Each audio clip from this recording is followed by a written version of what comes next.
자, 오늘 이 마태복음 20장 말씀으로 천국이라는 제목 말씀을 함께 나누도록 하겠습니다. 여러분은 천국 하면 어떤 이미지가 떠오르십니까? 천국 하면 어떤 이미지가 떠오르십니까? 많은 분들이 황금길, 또 수정같이 맑은 강, 벽옥과 남보석 같은 각종 보석으로 꾸며진 그런 곳으로 생각을 합니다. 사망이 없고 애통하는 것이나 곡하는 것이나 아픈 것이 있지 않고 늘 기쁨과 평강이 가득한 곳, 날마다 잔치가 벌어지는 곳으로 우리가 이 세상을 다 살고 난 뒤에 비로소 가게 될 어떤 먼 나라를 떠올리실 것입니다. 그렇죠? 그래서 지금까지 우리가 들어온 예화들도 대부분 다 이렇습니다. 어떤 교회 주일학교 선생님이 천국에 대해 설교를 하고 아이들에게 질문합니다. 얘들아, 만약 집과 자동차를 팔아서 그 돈을 몽땅 교회에 헌금하면 천국에 갈 수 있을까? 아이들이 일제히 아니요 라고 대답합니다. 그럼 매일매일 교회 청소 열심히 하면 천국 갈 수 있을까? 아이들이 역시 아니요 라고 대답합니다. 그러면 너희들이 키우는 동물들에게 잘해주면 천국 갈 수 있을까? 아니요. 그러자 이제 선생님이 말합니다. 그러면 어떻게 해야 천국 갈 수 있을까? 그때 한 아이가 큰 소리로 대답합니다. 죽어야죠. 죽어야죠. 우리는 대개 천국을 죽어서만 가는 곳으로 생각합니다. 그렇죠? 죽어서만이 아니라 죽어서 가는 곳으로 생각하시잖아요. 죽어서 가는 곳으로. 또 교회 한 장로님이 죽어서 천국에 갔는데 천국 온 사람들을 위해서 하나님께서 준비한 면류관이 쫙 놓여져 있더랍니다. 그래서 이 장로님이 내 거는 어떤 건지 궁금해서 천사에게 이렇게 물어봤습니다. 그러자 천사가 장로님 머리에 맞는 걸 쓰시면 된다라고 했습니다. 그래서 이것도 써보고 저것도 써보고 했는데 도무지 머리에 맞는 게 없는 것입니다. 그래서 다시 천사에게 물었습니다. 내 머리에 맞는 게 하나도 없는데 어떤 게 제 겁니까? 좀 찾아주세요 라고 하니까 천사가 저기 저 끝에 있는 걸 가서 한번 써보시라고 해서 가보니까 그 면류관도 아니라 개털 모자였던 것입니다. 근데 써보니까 또 딱 맞아요. 그래서 내가 명색이 장로인데 이건 아니지 않냐라고 막 큰 소리 지르면서 하다가 깨보니까 꿈이었다는 겁니다. 그래서 그 장로님이 그때부터 더 열심히 헌신하며 신앙생활을 했다는 이야기입니다. 우리가 가지고 있는 또 다른 천국에 대한 지식은 이 땅에서의 헌신을 보상받는 곳이라는 생각입니다. 그렇죠? 이처럼 우리가 생각하는 천국은 대개 죽음 너머에 있는 완벽한 종착역, 고생 끝에 도착할 안식처, 이 세상의 수고를 마치고 입성할 찬란한 황금성 같은 곳이라고 믿고 있습니다. 물론 성경은 분명히 그런 미래에 완성된 천국을 약속합니다.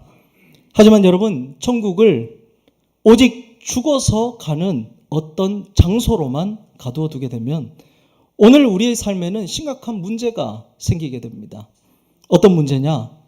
지금 당장 내 몸이 아프고 자녀 문제로 속이 타들어가고 경제적인 압박에 숨이 턱턱 막히는 이 현실 속에서 죽어서 가는 그 천국, 먼 미래의 천국은 그저 남의 나라 이야기처럼 들려질 수 있기 때문입니다.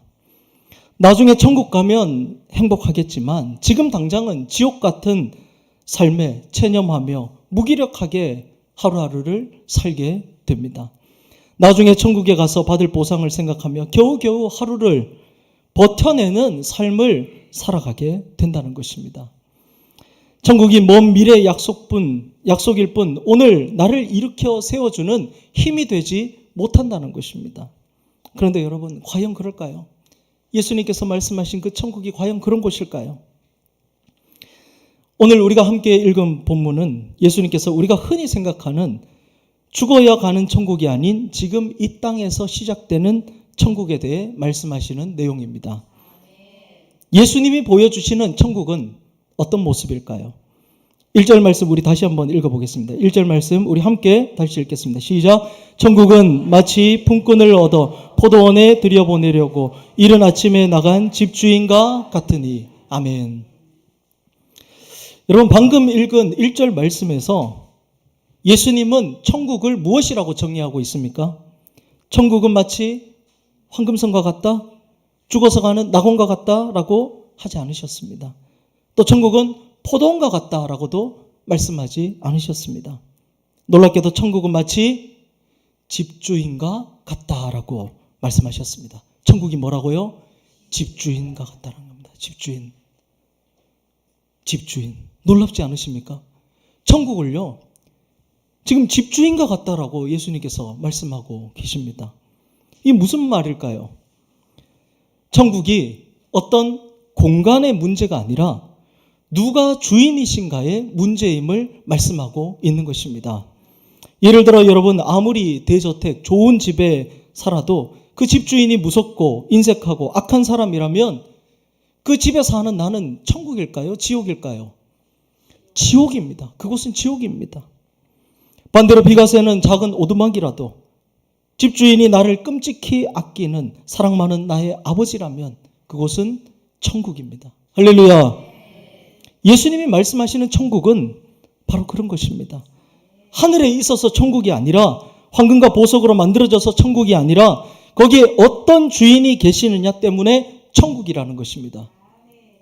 그래서 예수님은 천국은 어떤 곳과 같다라고 장소를 말씀하지 않으셨습니다.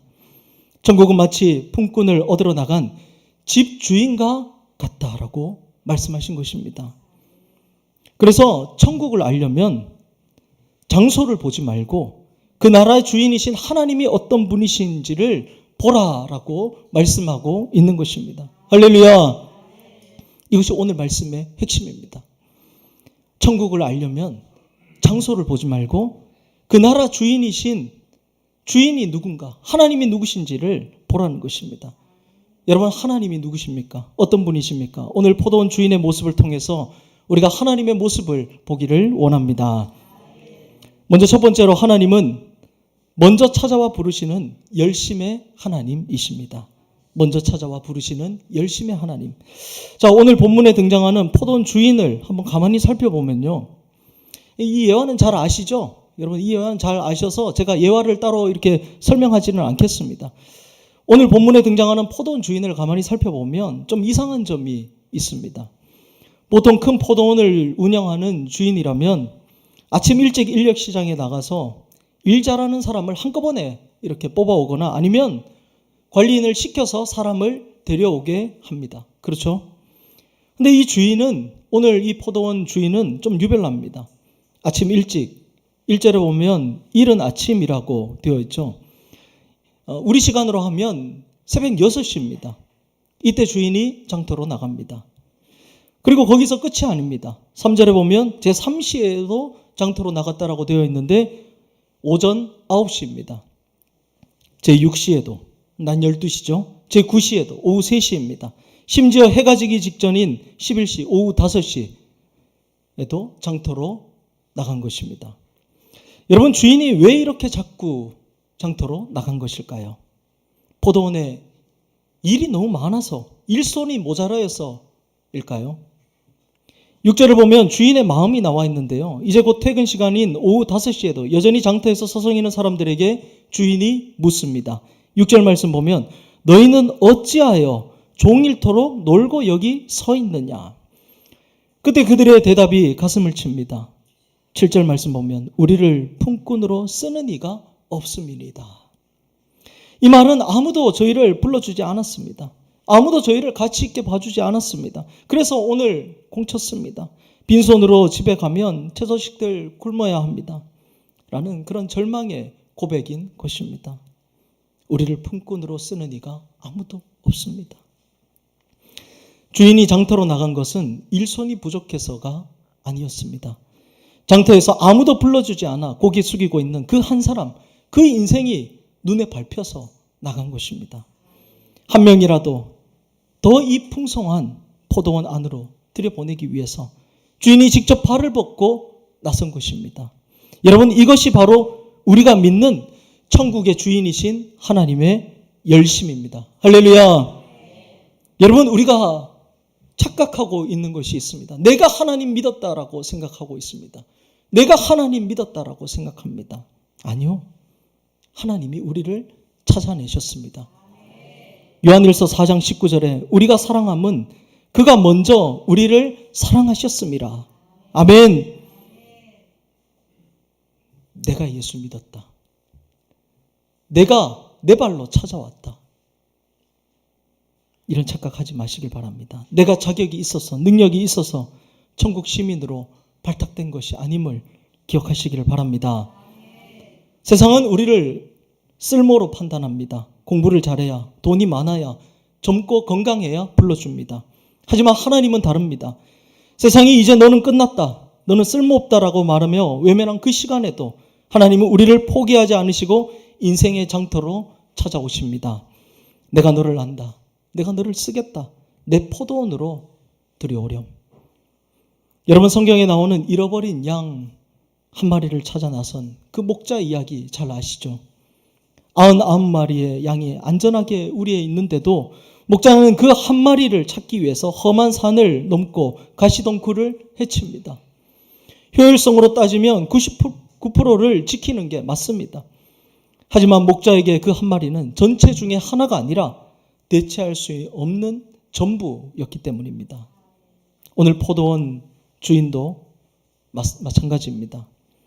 포도원에 이미 일꾼들로 가득 찼을지도 모릅니다. 하지만 장터 한 구석에 남겨진 그 한 사람, 아무도 써주지 않는 그 한 사람을 포기할 수 없어서 주인은 5시간 넘도록 신발끈을 다시 조여매고 장터로 나선 것입니다. 그게 바로 우리를 향한 하나님의 열심입니다. 할렐루야. 여러분, 천국이 왜 천국입니까? 나같이 부족한 사람, 늦어버린 사람, 아무도 거들떠 보지 않는 사람을 포기하지 않고 끝까지 찾아내어 불러주시는 그 주인이 계시기 때문입니다. 혹시 오늘 나 같은 사람이 어떻게? 나는 너무 늦었어. 나는 내세울 게 없어 라고 생각하며 마음의 장터 구석에 서 계신 분 있으십니까?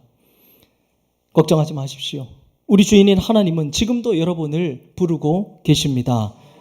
그 부르심에 응답하여 주인의 손을 잡는 순간 여러분의 삭막했던 삶의 현장이 바로 하나님의 통치가 시작되는 천국이 될 줄로 믿습니다.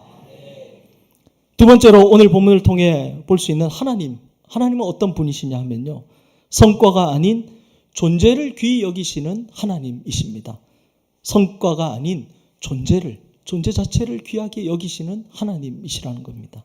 8절 말씀 함께 우리 읽겠습니다. 시작. 저물매 포도원 주인이 청지기에게 이르되 품꾼들을 불러 나중 온 자로부터 시작하여 먼저 온 자까지 삭슬 주라 하니. 아멘. 날이 저물고 결산의 시간이 되었습니다. 주인은 청지기에게 명령합니다. 나중 온 사람부터 시작해서 품삯을 줘라 하라고 말입니다. 가장 먼저 돈을 받은 사람들은 오후 5시입니다. 즉 퇴근 1시간 전에 들어온 품꾼들입니다. 이들이 받은 금액이 얼마입니까? 9절에 보면 각각 한 데나리온씩 받았다라고 기록되어 있습니다. 한 데나리온. 한 데나리온이 어느 정도 가치냐면요, 당시 성인 남자가 하루 꼬박 일해야 받을 수 있는 한 가족의 하루치 생활비입니다. 그런데 오후 5시에 온 일꾼들이 1시간 일하고 하루치 일당을 받은 것입니다. 그렇다면 이 광경을 지켜보던 다른 사람들의 마음에 어떤 마음이 들었을까요? 특히 아침 일찍부터 떼역볕 아래서 땀 흘린 사람들은 속으로 계산기를 두드렸을 것입니다. 1시간 일하고 한 데나리온을 받았으니까 나는 12시간 일했으니까 12데나리온 받겠지. 그렇게 생각했을 것입니다. 당연한 이치입니다. 합리적인 계산법입니다. 그렇죠? 세상은 기브 앤 테이크가 확실합니다. 준 만큼 받는 것이 정의라고 생각합니다. 세상은 성과를 봅니다. 얼마나 많이 했느냐, 얼마나 잘했느냐, 얼마나 남겼느냐, 그 결과에 따라 결과를 보고 나의 가치를 결정합니다. 그런데 천국의 주인은 이 세상의 계산기를 집어 던지십니다. 주인은 1시간 일한 자에게도 12시간 일한 자에게도 똑같이 한 데나리온을 손에 쥐어주었습니다. 여러분, 이것이 무슨 뜻일까요? 주인이 계산할 줄 몰라서일까요? 아니죠. 주인의 눈은 성과가 아니라 얼마나 일했느냐, 그 성과가 아니라 그 사람의 필요와 존재에 고정되어 있었기 때문입니다. 아멘. 세상의 계산법은 준 만큼 받는 것이지만 하나님의 계산법은 필요한 만큼 채워주는 것입니다. 아멘. 주인은 오후 5시에 품꾼의 1시간을 그 노동력을 산 것이 아닙니다. 주인은 그 품꾼의 하루치 삶을 책임져 주신 것입니다. 이게 천국입니다. 할렐루야. 주인은 알고 있었습니다. 오후 5시에 온 사람이 비록 1시간밖에 일하지 못했지만 이 품꾼에게도 오늘 저녁 집에 가면 목 빠지게 아빠를 기다리는 어린 자식들이 있다는 것을 말입니다. 한 데나리온을 채우지 못하고 빈손으로 가면 그 집에 등불이 꺼지고 아이들이 굶주릴 것이라는 사실을 주인은 가슴으로 느낀 것입니다. 사랑하는 성도 여러분, 이것이 바로 하나님 나라의 통치 원리인 긍휼입니다. 하나님은 우리를 절대 성과로 대하지 않으십니다. 아멘. 만약 하나님께서 성과대로 우리를 대하셨다면 천국에 갈 사람 누가 있겠습니까? 천국에 있을 사람 누가 있겠습니까? 우리는 모두 부족하고 실수하며 늘 하나님 앞에 부끄러운 오후 5시에 품꾼 같은 존재들이지 않습니까? 그런데 우리는 천국에 가기 위해 내가 어떤 자격을 갖춰야 된다고 생각합니다. 천국에 더 많은 상급을 쌓기 위해 노력해야 된다고 생각합니다. 개털 모자 쓰지 않기 위해서 내가 이 땅에서 더 열심히 신앙생활 해야 된다고 생각합니다. 하나님 앞에서조차 내 쓸모를 증명해 보이려고 고군분투한다는 것입니다. 하지만 천국의 주인인 하나님은 오늘 우리에게 이렇게 말씀하십니다. 사랑하는 자녀야, 아무것도 증명할 필요가 없단다. 네가 포도원 안에 있다는 것, 네가 내 자녀라는 것, 그것만으로 너는 내게 한 데나리온의 충분한 가치가 있단다. 할렐루야. 여러분, 온 가족이 저녁 식탁에 둘러앉아 있을 때를 한번 상상해 보시기 바랍니다. 만약 그날 첫째가 시험에서 100점을 맞았고 막내가 빵점을 맞았다고 해서 엄마가 첫째에게만 고기 반찬을 주고 막내에게는 풀만 주겠습니까? 그렇지 않죠. 그랬다가는 큰일 납니다. 그렇죠? 점수와 상관없이 똑같이 따뜻한 밥과 고기 반찬을 차려줍니다. 왜입니까? 그 자리는 상 주는 자리가 아니라 가족의 밥상이기 때문입니다. 밥상은 실력을 증명하는 자리가 아니라 존재를 자랑하는, 존재를 사랑하는 자리입니다. 할렐루야. 하나님 나라가 바로 그렇습니다. 천국이 왜 천국입니까? 내가 무엇을 해드려서가 아니라 내가 그분의 자녀이기 때문에 나의 연약함과 나의 필요를 주님께서 먼저 아시고 채워주기 때문입니다. 여러분, 오늘 여러분은 주인에게 무엇을 보여드리기 위해서 이 자리에 오셨습니까? 아니면 나를 있는 그대로 받아주시는 그 주인의 품에 안기기 위해 오셨습니까? 하나님은 여러분의 손을 보지 않으시고 여러분의 존재를 보십니다. 여러분 안에 있는 그런 성과주의적인 그런 마음들을 다 내려놓고 넉넉하고 따뜻한 주인의 품에 안기시는 여러분 되시기를 간절히 축복합니다. 세 번째로 하나님은요, 모두에게 최선을 주시는 공의와 사랑의 하나님이십니다. 아멘. 모두에게 최선을 주시는 공의와 사랑의 하나님. 10절로 12절 말씀 우리 함께 읽겠습니다. 시작. 먼저 온 자들이 와서 더 받을 줄 알았더니 그들도 한 데나리온씩 받은지라.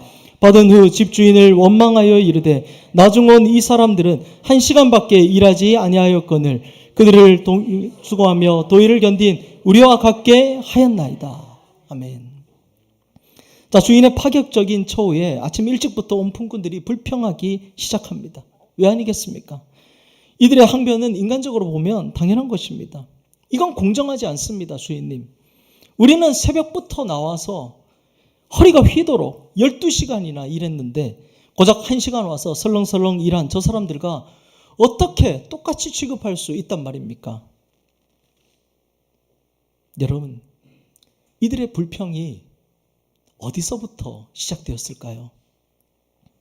바로 남과의 비교입니다. 비교. 주인이 내 손에 한 데나리온을 약속했을 때는 기뻤습니다.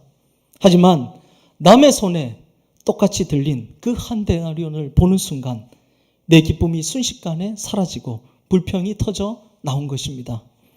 남과 비교하는 순간 감사했던 포도원이 순식간에 지옥 같은 싸움터로 변해버린 것입니다. 우리나라 속담에 사촌이 땅을 사면 배가 아프다라는 말이 있습니다.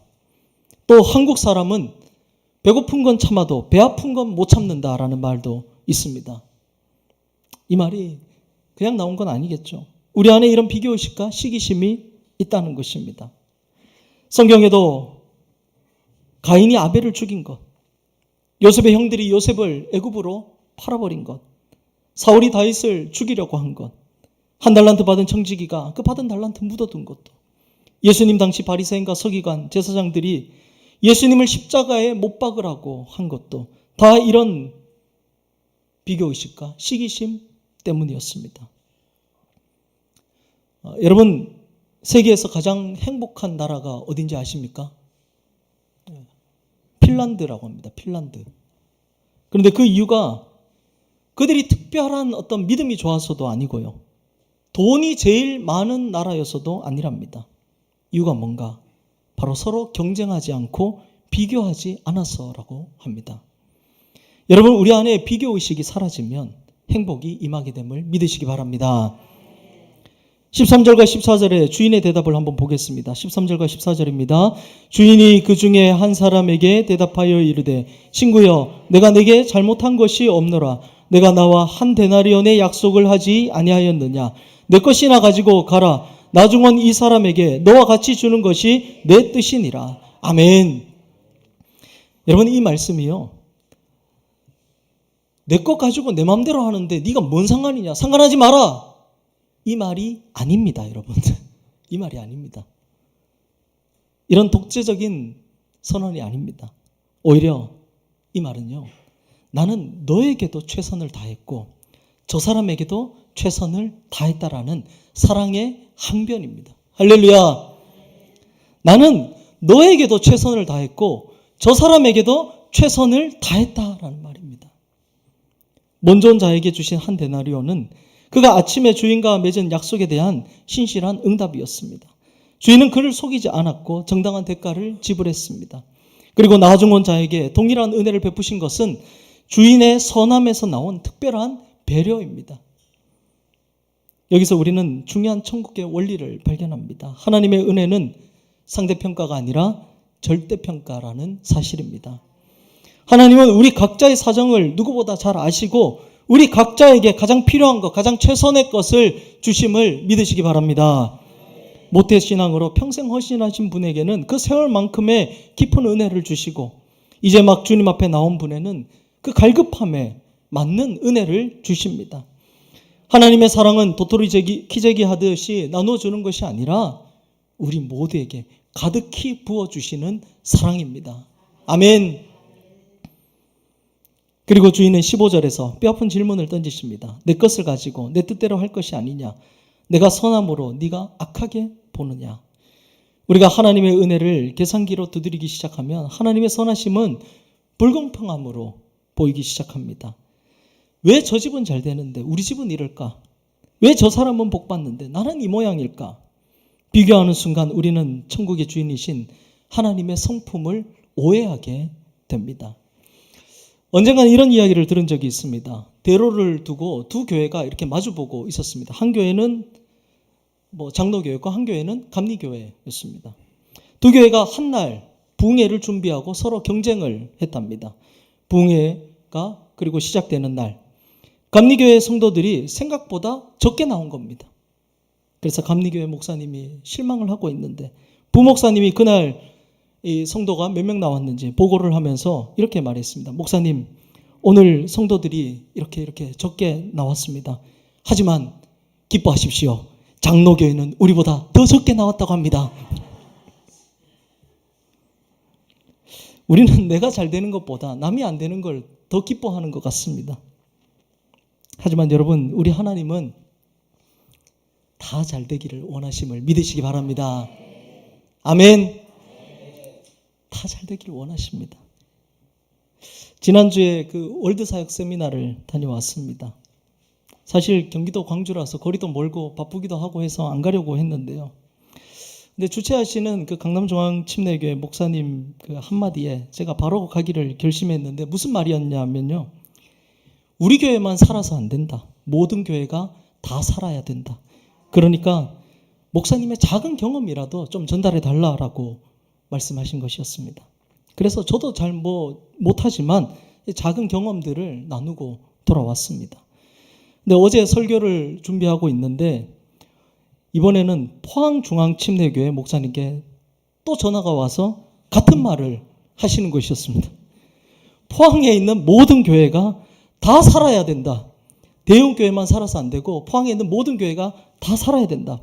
그래서 젊은 목회자들 함께 모여서 기도하고 힘써야 된다라고 하시며 지금 그 성시화 회장님이신데 부르면 와서 좀 도와달라고 쭉 말씀하시고 전화 끊기 전에 그리고 부활절 연합예배도 후원 좀 하라라고 이렇게 하셨습니다. 대형교회가 늘 그렇게 해왔다라는 이야기를 하시면서 포항에 있는 모든 교회가 다 같이 살아야 한다는 말에 제가 또 네라고 대답을 하긴 했는데요. 여튼 우리 시무장로님께서 잘 결정하시기를 바라겠습니다. 여러분, 하나님은 모두가 다 잘 되기를 원하십니다. 천국이 왜 천국입니까? 그 나라는 누구도 소외되지 않고 모두가 주인의 최선을 누리는 곳이기 때문입니다. 주인은 먼저 온 자의 수고를 무시하지 않으셨고 나중 온 자의 절박함을 외면하지 않으셨습니다. 모두에게 살 길을 열어주셨습니다. 공의로우신 동시에 하나님은 무한히 자비로우신 분이신 것입니다. 그분은 우리 모두에게 각자의 분량에 맞는 가장 좋은 한 데나리온을 준비하고 계십니다. 그러므로 여러분, 남의 손에 있는 것 보면서 불평하는 인생이 아니라 나 같은 죄인에게 찾아와서 한 데나리온의 약속을 주시고 그 약속을 신실하게 지키시는 주인의 선하심에 감격하며 살아가는 저와 여러분 되기를 간절히 축복합니다. 이제 말씀을 마치면서 16절 말씀 우리 함께 읽겠습니다. 16절 말씀 함께 읽겠습니다. 시작. 이와 같이 나중된 자로서 먼저 되고 먼저 된 자로서 나중되리라. 아멘. 이 말씀은 천국에 일찍 들어온 사람이 쫓겨나고 늦게 온 사람이 앞지른다는 그 순위 경쟁을 말하는 것이 아닙니다. 이것은 주인의 마음을 누가 더 잘 알고 있느냐 하는 것을 말하는 것입니다. 누가 먼저 된 자입니까? 바로 자신이 오후 5시 품꾼임을 잊지 않는 사람입니다. 내가 아무 자격 없었을 때, 아무도 나를 써주지 않았을 때 먼저 찾아와 손 내밀어 주신 그 주인의 일방적인 사랑을 기억하는 사람입니다. 주인의 은혜를 기억하는 사람입니다. 1시간밖에 일하지 않았는데도 한 데나리온을 쥐어주신 주인의 긍휼에 감격하며 그 돈을 쥐고 눈물 흘리며 집으로 뛰어가는 그 사람이 바로 천국을 누리는 사람입니다. 반대로 누가 나중된 자입니까? 내가 일한 시간과 공로를 계산하는 사람입니다. 내가 이만큼 수고했으니까 당연히 이 정도 받아야지 라고 생각하며 주인의 선하심을 권리로 착각하는 사람입니다. 그런 사람에게 포도원은 더 이상 은혜 장소가 아니라 비교와 불평이 가득한 지옥이 되고 마는 것입니다. 사랑하는 성도 여러분, 설교를 시작하며 드렸던 질문을 다시 돌아가 보겠습니다. 천국은 어떤 곳입니까? 황금기의 일입니까? 죽어서 가는 낙원입니까? 아닙니다. 천국은 이런 주인이 다스리는 나라입니다. 자격 없는 자를 먼저 찾아가시는 열심의 주인, 성과가 아니라 존재 자체를 귀히 여기시는 긍휼의 주인, 그리고 우리 모두에게 각자의 인생에서 가장 최선의 것을 주시는 선하신 주인, 그 주인이 계신 곳이 천국입니다. 내가 아침 일찍 왔느냐 오후 늦게 왔느냐가 중요하지 않습니다. 중요한 것은 지금 내 마음이 이 좋으신 주인의 통치를 받고 있느냐 하는 것입니다. 이제 세상의 계산기를 내려놓으시길 바랍니다. 남의 손에 들린 데나리온을 보고 시기하지도 마시길 바랍니다. 대신 나를 포도원에 들여보내주시고 내 삶을 책임져 주시는 주인의 얼굴을 바라보시기를 바랍니다. 주님, 저는 아무 공로 없지만 주님의 선하심만 의지합니다 라고 고백할 때 우리는 나중된 자였으나 하나님 나라에서 가장 먼저 된 자의 기쁨을 누리게 될 줄로 믿습니다. 그 선하신 주인과 함께 오늘 여러분의 가정에서, 일터에서, 그리고 우리 교회에서 이미 시작된 하나님 나라를 마음껏 누리며 살아가는 여러분 되시기를 주님의 이름으로 간절히 축원합니다. 우리 이 시간 함께 찬양하겠습니다. 찬송가 438장입니다. 우리 함께 이 찬양 고백하기를 원합니다. 주님 계신 모든 것이, 주님과 함께하는 모든 것이 그 어디나 하늘나라임을 우리 함께 이 시간 고백하겠습니다.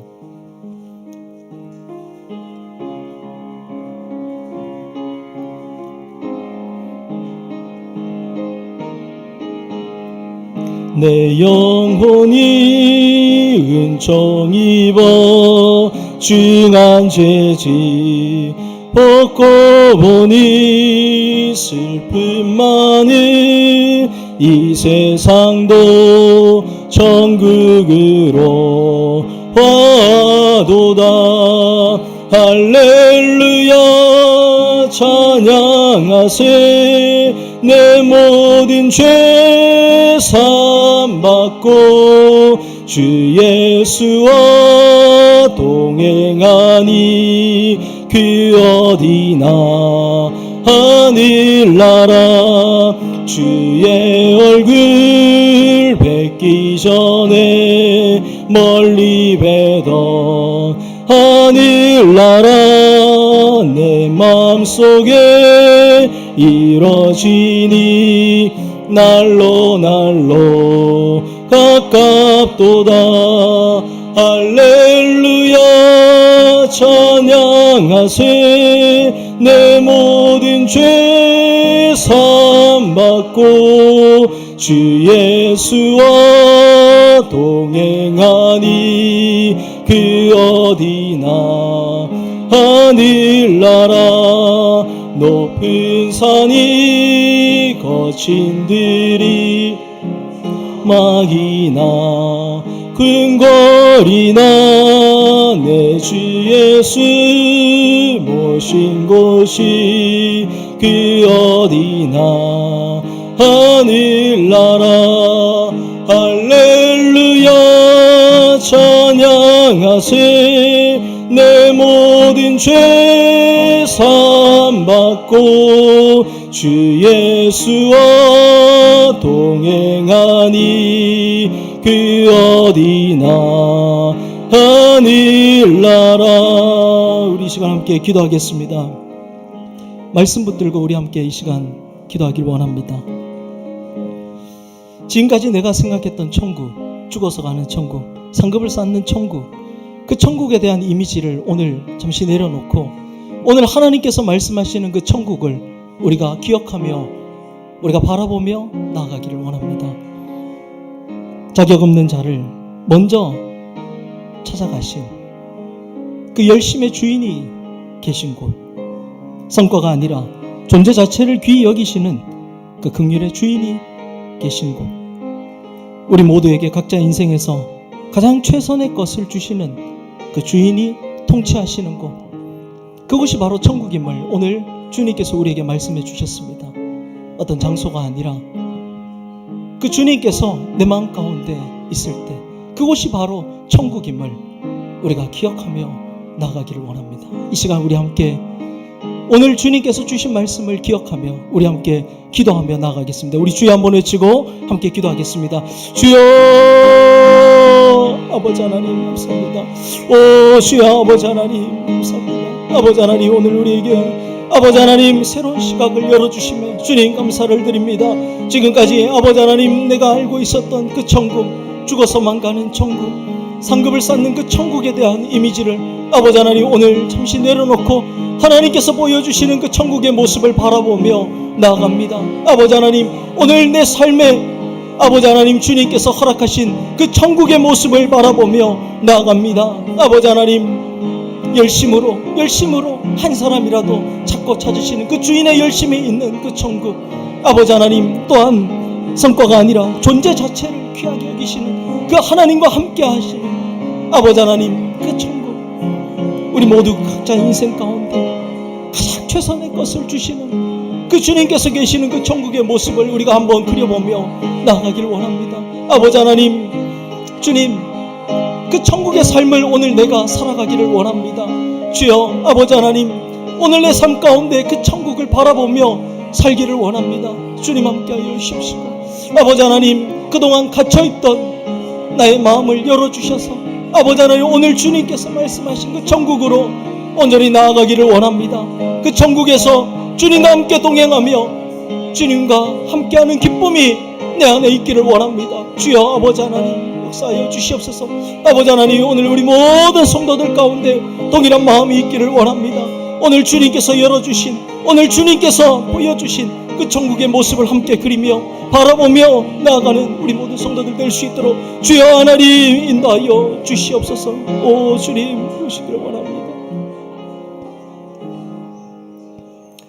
주님 감사합니다. 오늘 귀한 은혜 말씀으로 우리 심령을 또한 충만케 하심에 감사를 드립니다. 그동안 아버지 하나님, 내 안에 죽어서만 가는 천국, 상급을 쌓는 그 천국, 그렇게 갇혀있던 그 이미지를 아버지 하나님 오늘 내려놓고 하나님께서 보여주신 천국의 모습을 바라보며 나아갑니다. 주의 아버지 하나님, 오늘 주님께서 말씀을 통해서 보여주신 그 천국의 모습을 우리 마음 가운데 그리며 오늘 이 시간 내 삶 가운데 그 천국을 누리며 살아갈 수 있게 하여 주시옵소서. 자격 없는 자를 먼저 찾아와 주셔서 만나주신 그 주님의 은혜를 기억하며 성과가 아니라 내 존재 자체를 귀하게 여기시며 나를 바라보시는 그 주님, 내 인생에 가장 좋은 것을 주시길 원하시는 그 주님, 그 주님과 날마다 함께하며 동행하며 그 주님 내 안에 모시며 그 주님께서 통치하시는 삶을 살아가는 오늘 우리 모두가 되게 하여 주시옵소서. 주님, 그래 정말 우리 모든 성도들 가운데 새로운 천국의 삶이 열리기를 원합니다. 주님, 오늘 말씀을 기억하며 나아갈 때 아버지 하나님, 오늘 우리 모든 성도들이 하나님께서 약속하신, 하나님께서 누리게 하신 그 천국의 삶을 살아갈 수 있도록 주님 인도하여 주시옵소서. 이제는 우리 주 예수 그리스도의 은혜와 우리 하나님 아버지의 크신 사랑하심과 성령님의 교통하심이 오늘 말씀을 기억하고 또 결단하고 다짐하고 나아가는 우리 모든 권속들 가운데 영원토록 함께 하시기를 간절히 축원하옵나이다. 아멘.